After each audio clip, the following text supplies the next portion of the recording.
We are in Goa, and as you can see, the scenery is lush green around me because, well, monsoon and its magic. While that would have been a reason enticing enough to be here, the main purpose this time is different. It's this, the new TVS Ronin. It's the brand's new neo-retro offering which sits between the Apache RTR 204V and the flagship Apache RR 310. Now TVS says this can be your do-it-all motorcycle, whether it's highway touring, city riding and even off-roading. But can it really do it all? That's what we are trying to find out by spending a brief amount of time with the TVS Ronin. Well, before we move ahead, you make sure subscribe to our channel, hit on the bell icon and like and share this video. You know the drill, right? Now let's start with the design. Now TVS hasn't mentioned it anywhere, but it is clearly inclined towards looking like a scrambler. And I must say it's a handsome one at that. It looks smart, appealing and pretty muscular. You get this circular LED headlamp with a LED DRL at the center, and there's this nice looking golden upside down forks, an offset instrument cluster, this bulbous fuel tank and a raised rear fender. Everything comes together to give it a nice blend of retro and contemporary design. But well, Scrambler, the concept is nothing new, and I feel that this looks like multiple motorcycle. What do you think? Let us know in the comment section.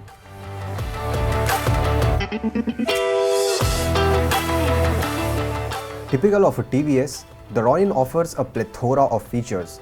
It gets a full LED lighting system, an assist and slipper clutch, glide-through technology, a silent starter, and 2 modes of ABS including rain and urban.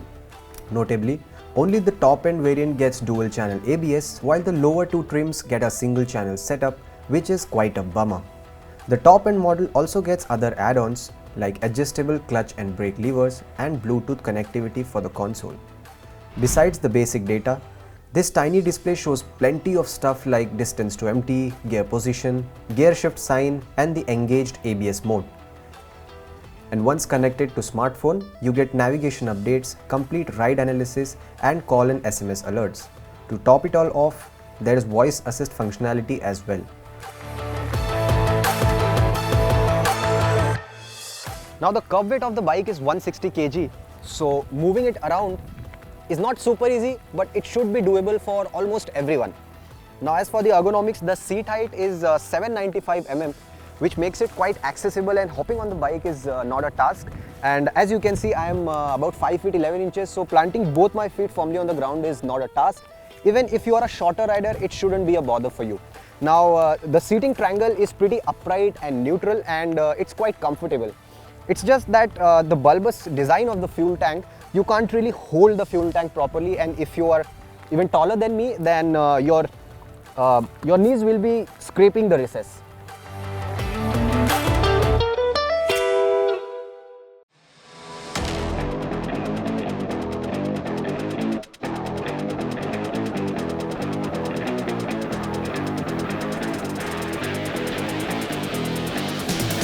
Now powering the Ronin is a 225.9cc 4-valve single-cylinder engine with oil cooling, and it churns out about 20 bhp of power and 20 Newton meters of peak torque.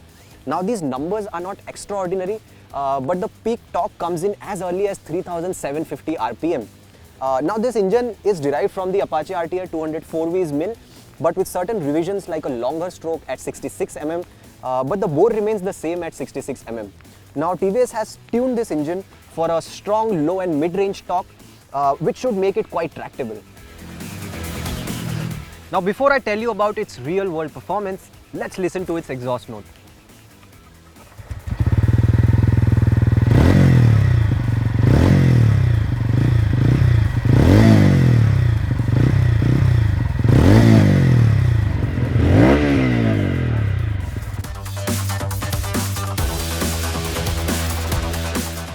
Coming to the riding part, the highlight of this engine is its tractability.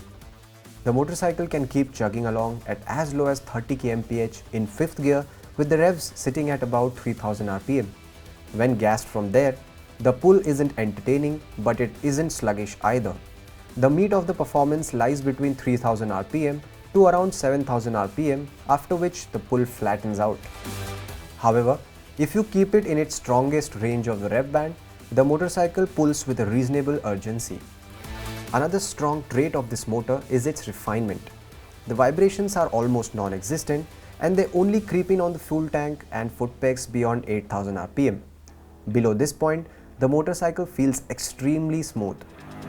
Add to that a light clutch and a sleek gearbox, and the Ronin feels almost effortless to ride in the city.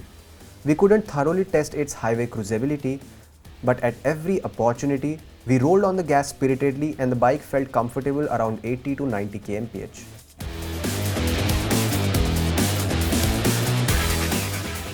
Talking about the hardware package, the most noticeable element here are the 41mm Showa upside down forks, unlike the traditional telescopic units we see in the Apache RTR 200 4V.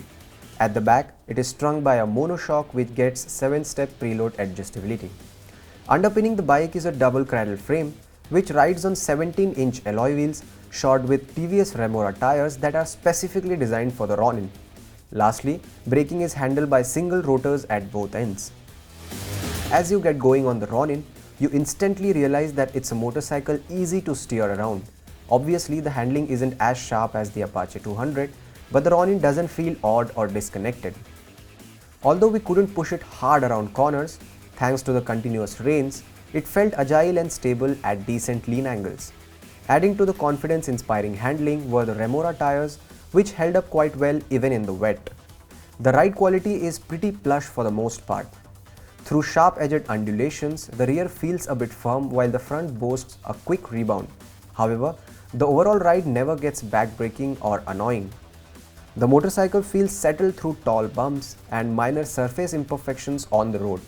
It's a similar story with the brakes. The front disc delivers good amount of bite with adequate progression, while the rear too returns decent stopping power.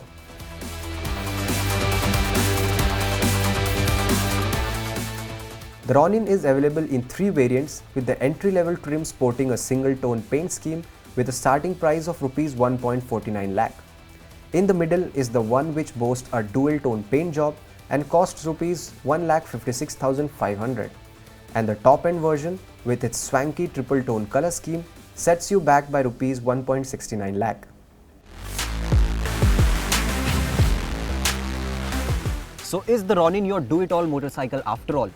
Well, we didn't spend enough time with the bike to answer that with conviction, but I must say it has had a good first impression on me. It's an easy to ride motorcycle and the engine has a big role to play in that. It is almost wipe-free and pretty tractable. And for a new retro offering, it is quite loaded with features. It is accessible in terms of weight and seat height, and the handling, although not really sharp, but it is agile and direction changes are effortless. And considering that the overall package that the motorcycle is, I think the pricing isn't wrong either. Now, can you really go hardcore touring and off-roading on the bike? You'll have to wait for our detailed road test review to get that answer.